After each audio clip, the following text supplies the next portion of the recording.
What's going on, everyone? Welcome back to the channel. Hope everyone's having a great day today. Let's get into the video. So a couple weeks ago, I ordered these LED turn signal bulbs off Amazon to fit my 4th-gen 4Runner, and I like them a lot. Obviously, you can tell they are very bright, and they work pretty well for the most part, but there's one problem. Let me show you. So as you can see, there doesn't seem to be a hyperflashing issue, but once they're on for a couple minutes, the internal resistors that are built in, these do have built-in resistors, so they seem to work. But once it gets a little too hot, it doesn't seem to work properly anymore. I use these as daytime running lights, so they're always on unless they're in a turn signal function. Once you have the turn signal on, they will flash, but they heat up because of that daytime running light function and stop working correctly. So let me show you how they hyperflash, and then I'll show you how to fix it. So the car's been running for a few minutes, and as you can see, they're definitely hyperflashing. So here's everything you're going to need to wire in some LED resistors, and that's what we're going to be doing today. I got these off of Amazon. They were real cheap. They should work just fine. It's just a basic resistor.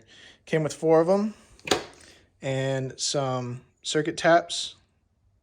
Make it really easy to just tap into the wiring in the car. And it did not come with the mounting hardware, so you'll need to get that separately. Just some nuts, bolts, and washers that will fit through these holes. You can get them anywhere, Home Depot. You can find them on Amazon too. I just had them lying around. You will need just some basic alignment dikes or pliers or channel locks just to crimp these down.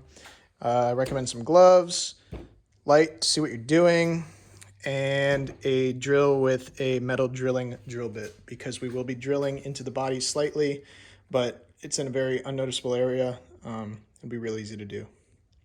By the way, I will link everything in the description below. So let me walk you through my plan. Got my light set up. By the way, here's another little mod I did to the car. Added some little rock lights up here in the hood so that when I'm on the go, I can just flip a switch, turn those on, see what I'm doing in here in low light situations. But got a little extra lighting today. So here is the bulb housing for that turn signal. And what we're going to do is tap into each of these wires. So this bulb only has 2 wires, even though it has a daytime running light function. Toyota wired it in such a way that it only needed 1 positive and 1 ground. So we're going to tap one side of the resistor into this positive wire, one side of the resistor into the ground, and then I plan on securing the resistor right over here on this portion of the body. It will keep it away from any wires, any plastics, anything that could be damaged or melted by the resistors, because they are going to get very hot, and it'll be out of the way. You really won't notice it. So let's get into it. By the way, I forgot to mention, if you do have more than 2 wires running to your turn signal bulb housing, or however your turn signal is hooked up, however that bulb is hooked up, you'll just want to take a multimeter and check the connections in there. Turn on the turn signal inside the car and see which wire is getting a pulsing feed of 12 volts and see which one has a constant feed of 12 volts. Should be pretty easy to do. You could even do it by trial and error if you don't mind stripping back the wire a little bit and then recoating it with something insulated. Okay, so hopefully this angle works pretty well for you guys. Basically, what I want to do first is come in here and find a place where I can mock this up and see what will fit. How I can make it flat, how it'll stay, and make sure that it's not contacting any other wires like down here, any plastics. Make sure it won't heat anything up too much. That looks like it'd be pretty good for me, but yeah, there's not a ton of room to work with here, so it's a little tight with these tabs being on the side, but as long as it's secure, it should be fine. So we'll go with that, and then we'll get into tapping the wire. So I'm going to take this resistor, mock it up about where I want it. That should work. Mark that hole with a Sharpie. reach around and get the other hole. And then we will get into drilling. So guys, I just realized it's gonna be a little tight to get my normal drill in here with the airbox in the way. So I'm going to use a Dremel, but you could still use a drill if you have one that's not too long, if you have a short bit. You could take out this airbox, it's not too hard. I just don't have the time to do it right now. For the other side though, once you take the battery out, it's a little bit more difficult to remove that fuse box. So I recommend finding an option that is short enough to reach into that area. Okay, so I just realized that it's gonna be pretty hard for you to see anything while I'm drilling. So I'm just gonna go ahead and drill those holes out and then I'll be right back. But just so you know, it would also help if you have a punch to pre-punch those holes before you start drilling. It'll keep the drill bit on track and make sure you don't, scratch everything up in there. I'll be right back. Okay, got my 2 holes drilled over here. What I'm gonna do, lean it up against the body, put one of my screws through, and then on the back side, you won't really be able to see it, so I'm just gonna mount it. Put a washer and a nut to hold it all in place. So got the resistor all mounted up in there. Let me show you how we're going to wire it up.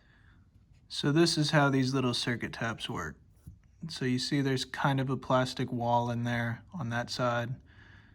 It's not perfect, it's probably made in China, but it's supposed to be a little wall. So you take your resistor, these are already pre-stripped on the ends, pull off that end, and you're gonna feed it in to that side with the wall. And the end of it's just gonna rest up against that. Then we're gonna slip this over the top of the other wire and just press this metal part down. We're gonna do that for each side. Each gets their own little circuit tap, and then it should be done. Okay, so we slid one end over one of our wires here, in this case the ground wire, and one end of our resistor, slid into that slot, push down on that metal centerpiece, and then you lock it all together with this top clip. That side is done. One more to go. Okay, that's both clips done. Let's put our ball back in and put it back in the insert. Okay, we got everything installed now. Resistors all mounted up, both connections are solid. Now let's go try it out. Okay, we're all done with everything. Got the DRLs on right now. Car's been running for a few minutes. And so we'll turn on the side that we did not add a resistor to yet. And we've got Hyperflashing.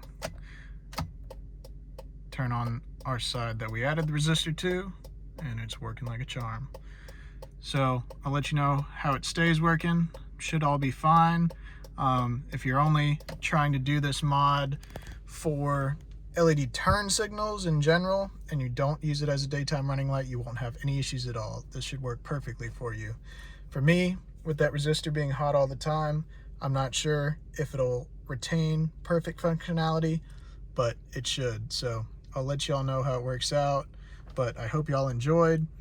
If you did, leave a like, comment, subscribe, and ring the notification bell for more videos. Thanks. Have a good one, guys.